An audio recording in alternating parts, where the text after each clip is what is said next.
Levantándose de allí, se fue a la región de Tiro y de Sidón, y entrando en una casa, no quiso que nadie lo supiese, pero no pudo esconderse, porque una mujer, cuya hija tenía un espíritu inmundo, luego que oyó de él, vino y se postró a sus pies. La mujer era griega y sirofenicia de nación, y le rogaba que echase fuera de su hija al demonio. Pero Jesús le dijo: deja primero que se sacien los hijos, porque no está bien tomar el pan de los hijos y echarlos a los perrillos. Respondiendo ella, le dijo: sí, Señor, pero aún los perrillos debajo de la mesa comen de las migajas de los hijos. Entonces le dijo: por esta palabra, ve, el demonio ha salido de tu hija.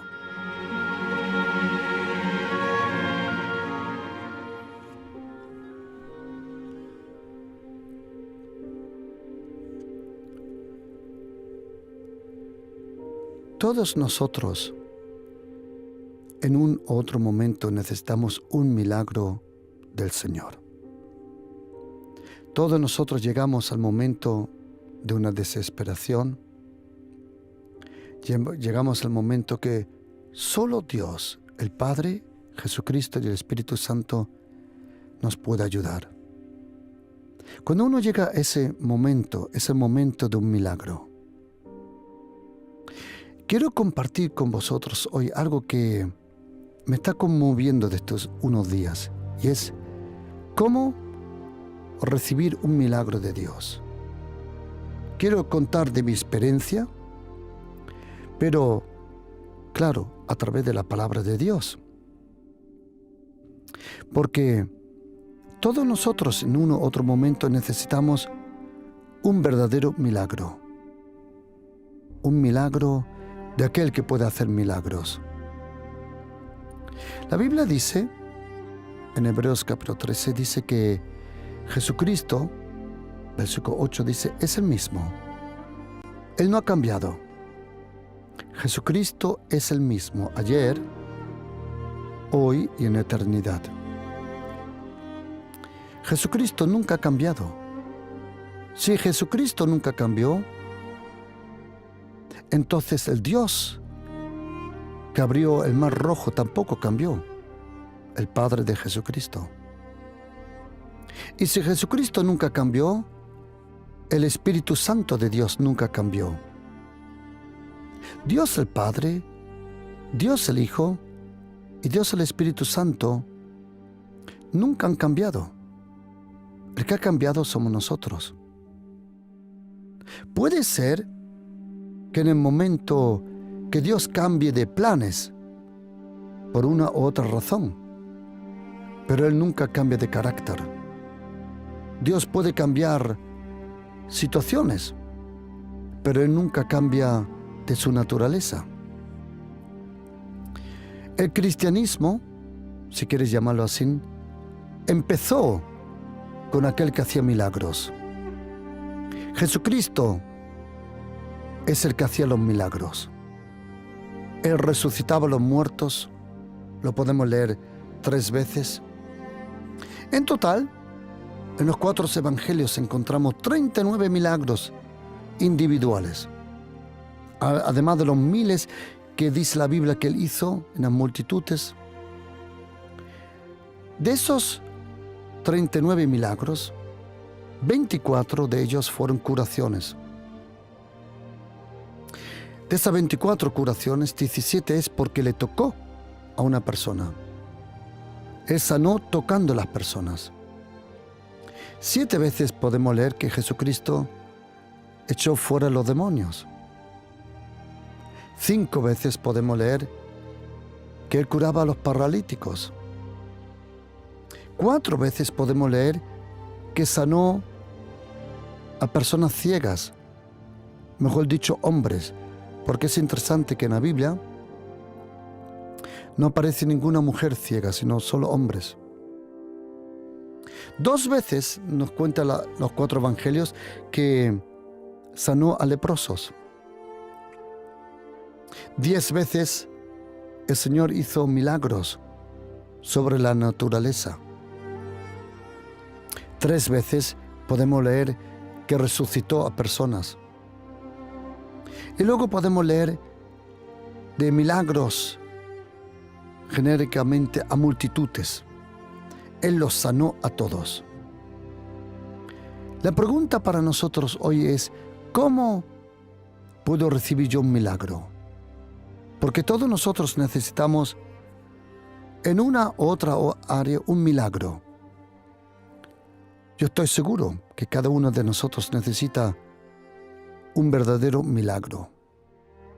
En todos nosotros hay una situación que no es solución humana. El ser humano, en algún momento llega el momento que no hay solución humana, que solo el Dios eterno, Dios santo, el Padre de Jesucristo, o Jesucristo personalmente, o el Espíritu Santo de Dios pueden hacerse milagro. Gracias a Dios por toda la libertad que tenemos. Vivimos, probablemente somos la generación que mejor le va. Más libertad, entre comillas, paz hacia afuera. Aunque muchos no tienen paz interior, pero tenemos paz.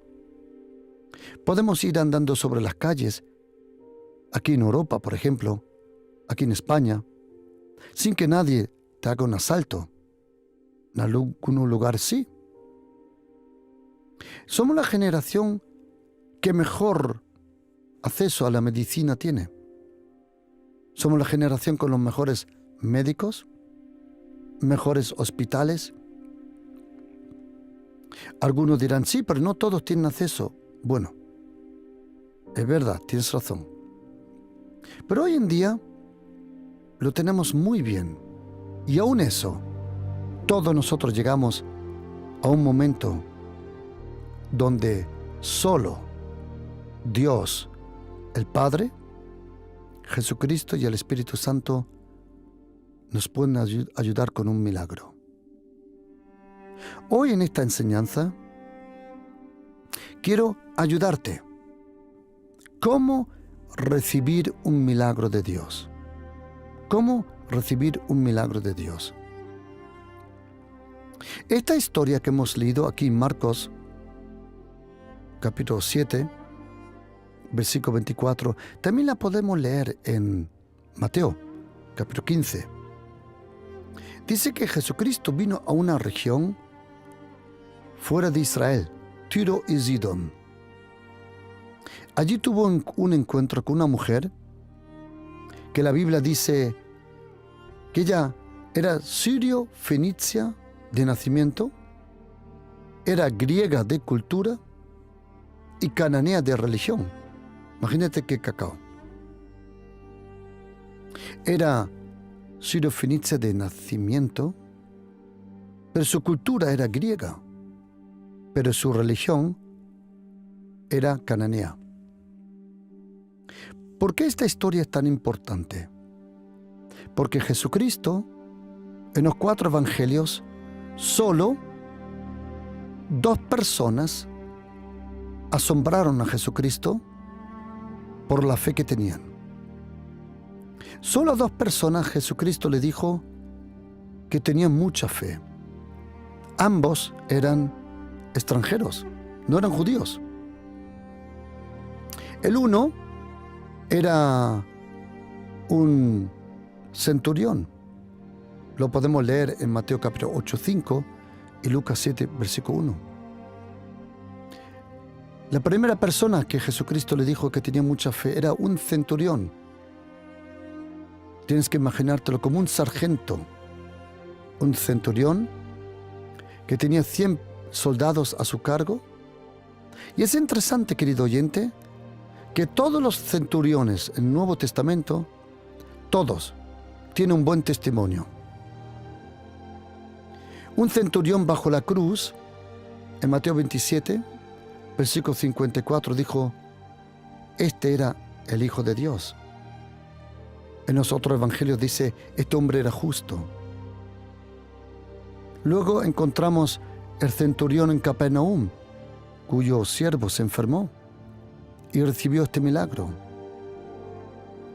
Luego encontramos a otro centurión, Cornelio, que recibió visita de un ángel y luego el apóstol Pedro fue a su casa a predicar.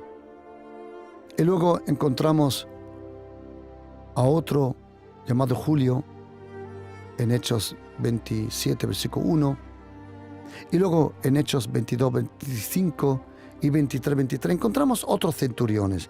¿Y sabes lo que es interesante? Que de ningún centurión hay un comentario negativo. Todos los centuriones tenían un buen testimonio de una u otra forma. Y solo a 2 personas Jesucristo le dijo que tenían mucha fe. Ambos no eran judíos. Yo por mucho tiempo me he preguntado, ¿cómo es esto? A lo largo de los años la experiencia me ha dado cuenta una cosa, que para personas que supuestamente no son cristianos, o personas que han empezado en la fe, cuando yo he orado por ellos, es impresionante los milagros que Dios ha hecho. Impresionante. Son milagros instantáneos. Personas que no van a la iglesia, personas que supuestamente no son religiosos, cuando me han pedido, y me piden claro, con su lenguaje, me dicen, pastor, ¿puede rezar por mí? O me dicen, padre, ¿puede rezar por mí? Claro. He orado, he rezado por ellos. Y de repente reciben un milagro. Y por muchos años, siempre que me ha pasado eso, yo digo, Señor, algo no comprendo. ¿Por qué esa gente que ni te conoce, ni conoce la iglesia, ni la Biblia, por qué gente nueva, por qué gente que no es tan complicada, recibe un milagro? Y cuando voy algunas veces a un lugar, a una iglesia, y me piden oración, Señor, ¿por qué no veo el mismo poder de milagros, de cambios en las personas que desde muchos años ya están, entre comillas, salvados?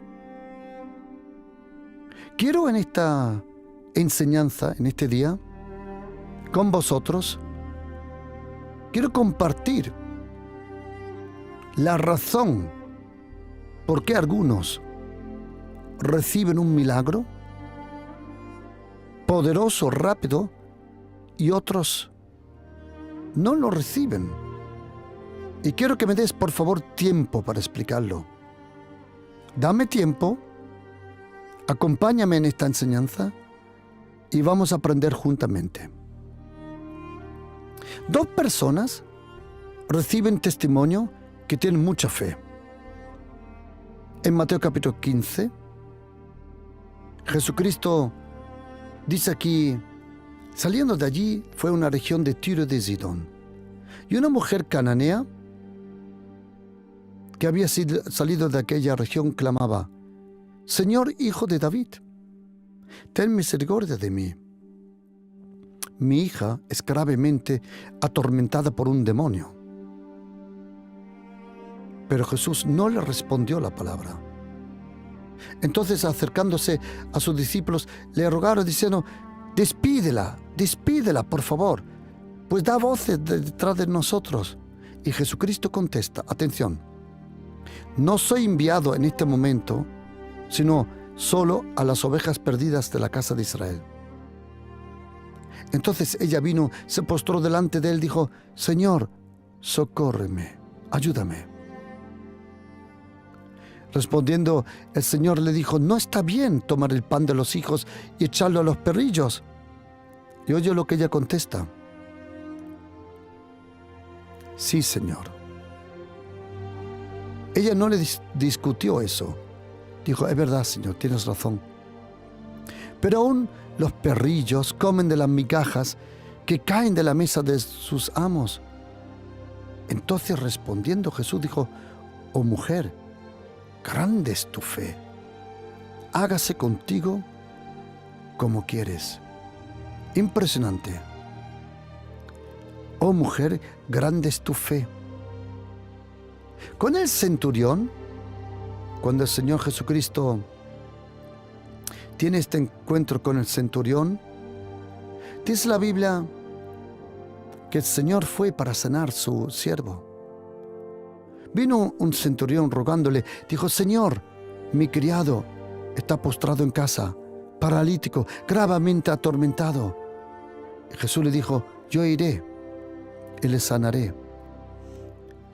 Y el centurión le dijo, Señor, yo no soy digno que entres bajo mi techo. ¿Sabe lo que me he dado cuenta? Que mucha gente que no va a la iglesia tiene más sensibilidad para el pecado que algunos que dicen que son cristianos. Dice, no, Señor, no, por favor, yo soy una persona muy mala. No entres bajo mi techo, por favor. Solamente di la palabra y mi criado será sanado. Porque yo también tengo autoridad y tengo bajo mis órdenes soldados. Y yo digo a este, ve y va. Y a otro, ven y viene. Y a mi siervo, haz esto y lo hace. Al oírlo, Jesús se maravilló y dijo a los que le seguían, de cierto digo que ni aun en Israel, entre los judíos, he hallado tanta fe. Y luego Jesucristo le dijo al centurión, ve y como creíste te sea hecho. ¿Cuál es la razón por qué esta mujer sirio-fenicia, que tenéis que saber una cosa, ella era sirio-fenicia de nacimiento, era griega de cultura y era cananea de religión? Me explico. Los sirio-fenicios, el pueblo de los sirio-fenicios, era un pueblo especializado de vivir a la costa del mar, de moverse muy bien y muy rápido con los barcos y transportar mercancía de un lugar al otro. Los sirio-fenicios llegaron incluso a las costas de Inglaterra, Gran Bretaña. Imagínate la vuelta que dieron. Y los sirio-fenicios era un pueblo que no necesitaban una capital. ¿Por qué? Porque los sirio-fenicios tenían una costumbre. Es interesante que los sirio-fenicios, esa palabra fenicios, los griegos le llamaban foiniques, que se llama rojo o púrpura. ¿Por qué? Porque los sirio-fenicios, su mercancía primordial era la púrpura. Era la púrpura roja, la púrpura azul. Y los sirio-fenicios hacían negocios con todos los pueblos. Y a ellos no le importaban el Dios, la cultura, ni tampoco la religión que tenía cualquier pueblo. Por eso ellos solo le importaba la mercancía, vender su mercancía. Como hoy en día hay empresas, bancos, que no le importa la conciencia, quieren aparentar muy misericordiosos, pero lejos de eso están. Empresas hoy en día dan mucho dinero para aparentar que son amables, son verdes, que tienen cuidado de la naturaleza y pagan miles de millones porque la imagen hoy en día vale mucho, mucho. Y los sirio-fenicios no les importaba qué religión qué cultura, qué costumbres tenían los otros pueblos. Ellos hacían negocios con todos. Pero esta mujer que vivía ahí era sirofenicia de nacimiento. Pero ella era griega de cultura, porque los griegos, el ejército de Alejandro Magno, sobre el año 300 y pico, 23 creo que fue, o 33 antes de Cristo, conquistó todo lo que era Grecia. Interesantemente, el papá de Alejandro Magno nunca se metió con los espartanos, porque los espartanos eran un pueblo que era mejor no meterse con ellos, Spartans. Pero arrasó con Turquía, Siria, Jordania, Irak, Israel, incluso hasta Egipto. Y ellos trajeron con esa conquista el lenguaje y las costumbres griegas, la cultura griega, helenista griega, y todos los pueblos aceptaron ese lenguaje, esas costumbres, esa cultura griega. Esta mujer era sirofenicia de nacimiento, pero era griega de cultura y cananea de religión. Bueno, me acuerda un poco a mí, os voy a confesar una cosa. Yo soy andaluz de nacimiento, y eso no lo sacas ni a palos. Una vez andaluz, toda tu vida andaluz, así es. Yo soy andaluz de nacimiento, pero mi cultura es alemana. Pero mi religión, si quieres llamarla así, es Jesucristo, el Hijo de Dios. Esta mujer era sirofenicia de cultura, pero cananea de religión. Y ahora oíd una cosa. Los cananeos tenían una costumbre, que ellos, cuando venía el momento de la comida, algo que he visto también en Pompeya, al pie del volcán Vesú, allí en Nápoles, en Italia, aquella ciudad que fue tapada completamente con ceniza, vimos casas de fenicios. Y a la entrada de la casa tenían un mosaico de perros. Primero para enseñar que esa casa era protegida por perros. Pero ¿sabe lo que hay debajo de ese mosaico?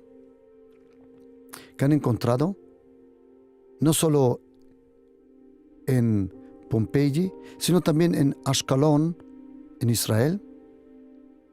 Ellos han encontrado que en las casas de los fenicios, en el umbral, cuando se entra por la puerta, habían perros mumificados. Porque los fenicios, los cananeos, adoraban los perros. ¿Por qué? Porque ellos pensaban que los perros tenían poderes de sanarse. Porque cuando un perro tiene una enfermedad, una herida, entonces ellos se laman la herida. Y ellos pensaban que los perros sanaban. Cuando uno estudia teología, tiene que estudiar también cierta parte de la arqueología bíblica, pero solo una rama pequeñita, y luego ciertas cosas muy específicas. Y una cosa que aprendimos fue que los cananeos tienen la costumbre que cuando se enfermaban, dejaban venir a un perro. Cuando tenían una herida, un corte, permitían que los perros lamen la herida, porque pensaban que los perros le iban a sanar. Y los cananeos tenían la costumbre que cuando se hacía de comer, como en muchos sitios en Asia todavía, antes de darle a la familia el platito de arroz en Asia, cogen un plato pequeño con arroz y lo ponen a la ventana o en algún sitio para los demonios. Para que los demonios le dejen en paz y no se metan con esa casa. Los cananeos, ellos tomaban la comida, el pan, y antes de dárselo a los hijos, antes de darle a la familia, se cogía pan y se le echaba a los perros, porque ellos adoraban los perros. Los perros cuando morían se momificaban. Por ejemplo, en Egipto hay miles y miles de gatos momificados. Allí era el gato. Entre los cananeos era el perro. Y los cananeos adoraban los perros. Le daban primero a los perros de comer. Cuando Jesucristo viene a ese lugar de Sidón y de Tiros, dos lugares que habían recibido una profecía sobre la destrucción, a través de los profetas, lo puedes leer. Los profetas de Israel profetizaron la caída de Sidón, de Tiros. Y cuando Jesucristo llega a aquella región, se encuentra una mujer que conocía esa costumbre de darle primero a los perros de comer. Y dice la Biblia que esa mujer siguió. Ella no era judía. Ella sabía que no tenía ningún derecho. ¿Y qué pasó? Que ella se acercó a Jesucristo. Como dice en Marcos 7:24, siguió chillando detrás del Señor. Y cuando llegan a la casa, dice la Biblia que ella le rogó: Señor, echa fuera el demonio de mi hija. Y Jesucristo dijo: deja primero que se sacien los hijos. Cuando ella oyó eso, ella sabía y se dio cuenta que Jesucristo conocía la costumbre de los cananeos, que en vez de darle primero a los hijos, se lo daban a los perros. Y ella dijo: sí, Señor, es verdad. Lo tengo que confesar, es verdad. Pero, dice ella, los perros también se alimentan de las migajas, de lo poco que cae de la mesa de sus amos. Ahora tienes que saber una cosa, que en griego existen dos palabras para perros. Esta palabra para perros o perrillos significa perros domésticos. La otra palabra para perros en griego es la palabra sinónimo para sinvergüenza, perro callejero, sin modelaje, sin saber cómo comportarse. Por eso dice la Biblia que los perros en Apocalipsis se quedan fuera. Eso también es un sinónimo para ciertas prácticas sexuales que no me importa, no lo conozco, no quiero compartirlo, no tiene ningún interés. Porque dice Jesucristo en Apocalipsis que los perros se quedan fuera. Eso es algo que el Señor sabe, punto. No hay que meterse en esos temas. Y esta mujer dijo: sí, Señor, es verdad. Pero los perrillos pequeños solo están esperando que caiga algo de la mesa. Jesucristo dijo: primero he venido a predicarle a Israel, a los judíos. Luego, cuando venga el derramamiento del Espíritu Santo, mi gente vendrá de nuevo a Sidón, a Tiros. Ellos te van a predicar, querida mujer, y entonces tu hija será librada. Y ella dijo: no. Hoy es mi día. No, no, no. Yo no necesito esperar que tú vayas a Jerusalén, que tú mueras en la cruz, que tú resucites, que te quedes 40 días con tus discípulos y luego a los 50 días viene el Espíritu Santo y luego a lo mejor se le ocurra a tus discípulos venir a predicarme. No, no, no. Yo necesito mi milagro hoy. Hoy necesito el milagro. Así somos algunos de los que me están oyendo. Dicen, Señor, yo necesito el milagro hoy. Hoy necesito el milagro. El pan nuestro de cada día, hoy. Hoy necesito el milagro. Hoy, querido oyente, hoy va a suceder algo en tu vida. Hoy,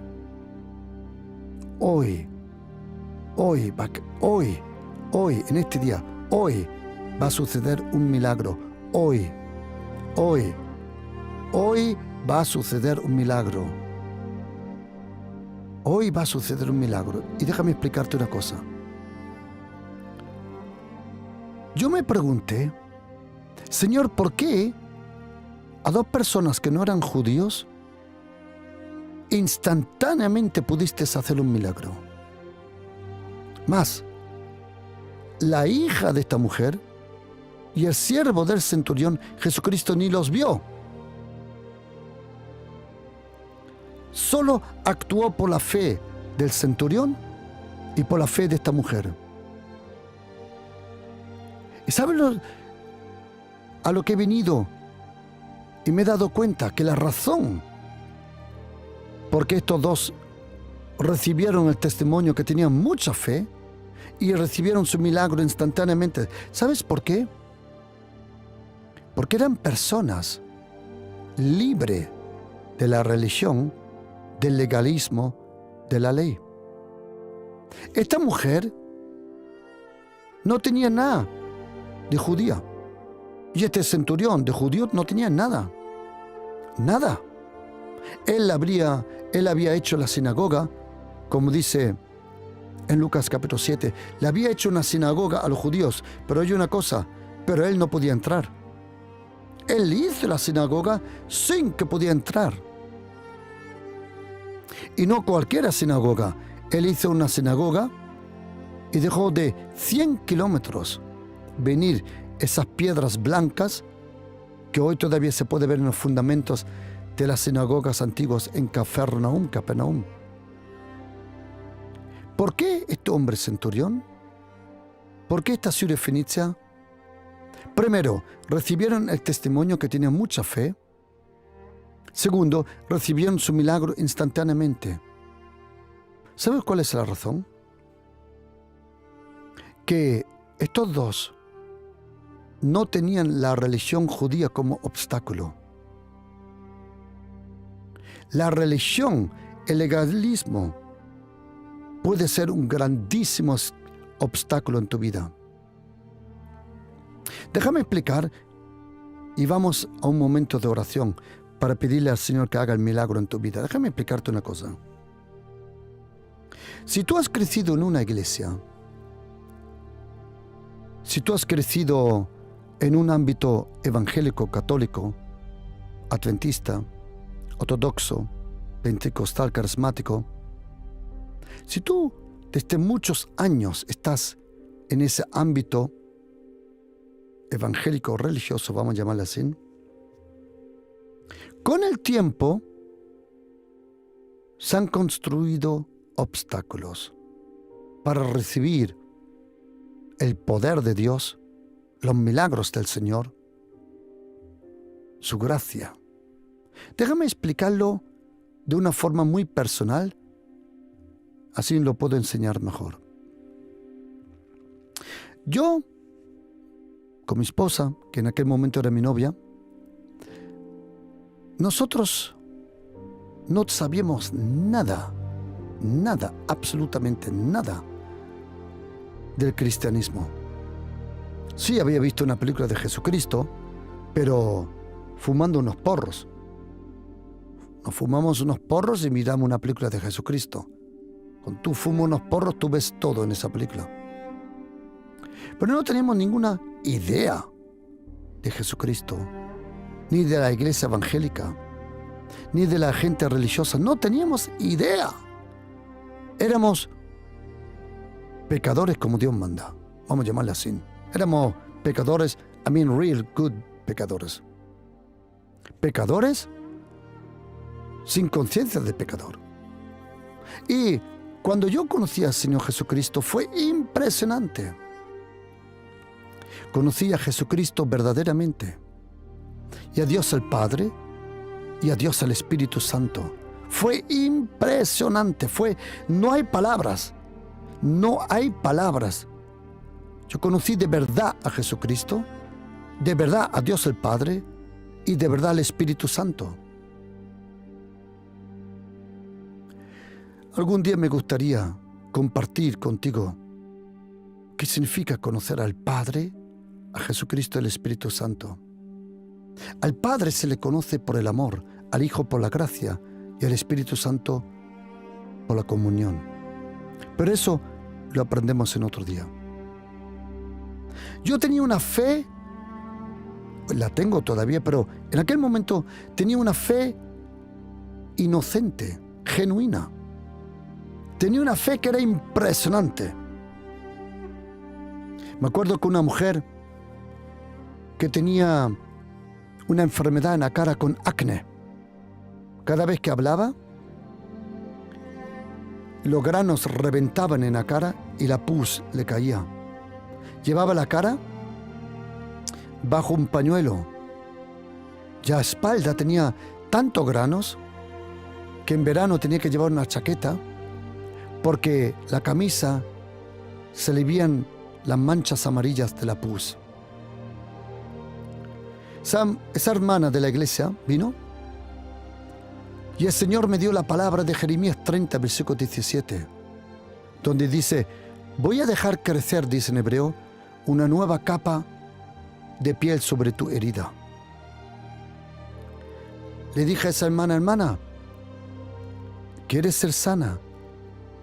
Y ella, me acuerdo que me dijo: Juan, por favor. Así me lo dijo: Juan, por favor,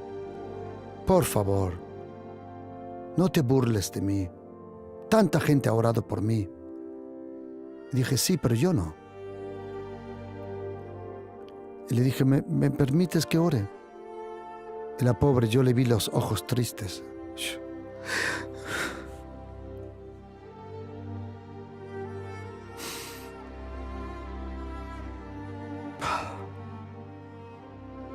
Ella no tenía nada de fe. Nada. Estaba tan triste. Le puse las manos sobre esa cara. Oré con ella. ¿Sabes cómo terminó la historia? Te cuento. Detrás de 10 años de un acné vergonzoso, el Señor le sanó poco a poco, tanto que tuvo que hacerse el pasaporte y el DNI alemán de nuevo, porque su cara había cambiado. Hace un tiempo que la vi de nuevo y tenía mejor cara ahora a los 30 años que hace 30 años. Porque el Señor todavía hace milagros. Luego me encontré con un anciano de la iglesia que ya se fue con el Señor, pero en aquel momento vino un domingo a la iglesia en una silla de ruedas, una pierna así para arriba, y estaba empaquetada la rodilla, la pierna completa. Y le dije: oye, ¿qué te ha pasado? Y me dijo que se había roto todos los tendones, no sé cómo se dice en español, ligaduras o algo así, de la rodilla, toda la rodilla estaba destruida, todo. Todo. La solución era una prótesis. Tenía 35 años, 36 años y le iban a poner una prótesis. porque sabía, todo estaba destruido. Todo. Le gustaba mucho montar en bicicleta y pegó contra un poste con la rodilla y todo se le hizo pedazos. Pedazos. Y le habían empaquetado la pierna de una forma que estaba... No era yeso, era como una manta fría, como un frigorífico, no sé cómo explicarlo. Tenía una batería, era una cosa muy rara, porque lo iban a operar esa semana. Y le dije, ¿quieres que ore? Y él también me dijo, por favor, ¿cómo vas a orar? Digo, pero permítame que ore. Oré con él. A la semana fue al hospital con la silla de ruedas, con la pierna empaquetada, y antes de hacerle la operación, el miércoles, le hicieron una radiografía, y bajo la radiografía apareció la pierna completamente, la rodilla, ligaduras o como se llama, tendones, no sé cómo se llama eso, todo en su sitio. Más, me dijo, ni un morado había en la piel del porrazo. El médico cogió la otra radiografía y le dijo, nos hemos equivocado. No es su pierna. Y él dijo, no, la primera radiografía es mi pierna. Yo tenía esa radiografía en la mano. Y los médicos dijeron, no, de alguna forma nos hemos equivocado. Su pierna nunca fue dañada. 3 días después, 4 días después, vino a la iglesia andando. Ese hombre, que el Señor hizo ese milagro, un día me vino. Y me dijo, Juan, ven aquí. Él era anciano de la iglesia. Me dijo, Juan, ven. Y me dijo, Juan, mira, las cosas no funcionan como tú dices. Digo, ¿qué pasa? No, dice, tú no puedes orar por la gente para que se sane. ¿Qué pasa si hay maldiciones? ¿Qué pasa si esa persona no ha perdonado? ¿Qué pasa si esas personas tienen un estilo de vida malo, escondido? ¿Qué pasa si hay heridas en su corazón? ¿Qué pasa? Y dije, ¿y qué quieres que haga? Y él me dijo, mira, yo te aconsejo, haz estos 5 pasos con ellos. Primero, necesitas un análisis de su vida. Si la herida es en su cuerpo, en su alma o en su espíritu. Si tiene que perdonar, que le pide perdón a Dios, luego al próximo, y que se reconcilie con la persona. Tienes que mirar si hay maldiciones en su familia. Tienes que mirar si hay hechicería o brujería en su casa. Me hizo la cosa tan complicada, que me contaminó con esa enseñanza. Me envenenó, esa es la palabra, me envenenó. Ya no tenía fe ni para un resfriado. Más, cuando yo oraba por una persona con resfriado, yo me llevaba el resfriado, entre comillas. Y me frustré, porque ahora oraba y no pasaba nada.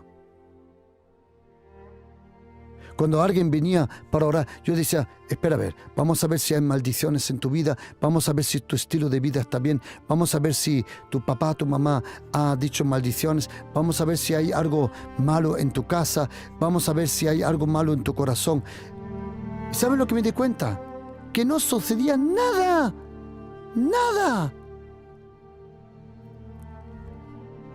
Y yo estaba frustrado. Y en esa frustración tuve que ir un día a un peluquero. Y cuando voy al peluquero, al final me dice el peluquero del barrio, dice, Juan, mira, tengo algo nuevo. Abre el armario y saca una lata de laca grandísima, porque los peluqueros tienen lata de laca grandísima, y dice, mira Juan, mira lo que he traído.